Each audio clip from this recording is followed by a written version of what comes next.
CPM party ప్రాంతీయ శిక్షణ తరగతులు ఈ నెల 25, 26 తేదీల్లో ప్రారంభమవుతున్నట్లుగా కడప నగర కార్యదర్శి రామ్మోహన్ తెలిపారు. ఈ శిక్షణ తరగతులు కడప నగరంలోని యూటీఎఫ్ కార్యాలయంలో నిర్వహిస్తున్నామని పేర్కొన్నారు. కేంద్ర, రాష్ట్ర ప్రభుత్వాలు అవలంబిస్తున్న ప్రజా వ్యతిరేక విధానాలపై పార్టీ సభ్యులకు శిక్షణ ఇవ్వనున్నట్లుగా తెలిపారు. కడప నగరంలో కార్పొరేషన్ అధికారులు పాలకవర్గం మౌలిక వసతులు విస్మరించేదని ఆరోపించారు. కాలువలు, చెరువులు, కుంటలు ఆక్రమణలకు గురయ్యాయని, హైడ్రా తరహాలో ప్రత్యేక వ్యవస్థను ఏర్పాటు చేసి వాటిని కూల్చివేయాలని ఆయన డిమాండ్ చేశారు.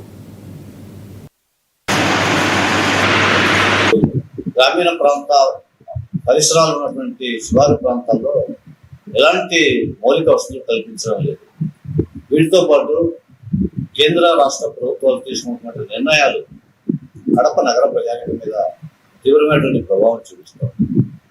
జిల్లాలో మెడికల్ కాలేజీని అభివృద్ధి చేస్తామని చెప్పి గత ప్రభుత్వం పూర్తిగా నిర్మాణాలు చేపట్టింది. కానీ ప్రస్తుతం ఉన్నటువంటి టీడీపీ కష్టాలు పడతా ఉన్నారు. వాళ్ళకి తక్షణమే బకాయిలు చెల్లించాలని కోరుతున్న ప్రభుత్వం నామాత్రం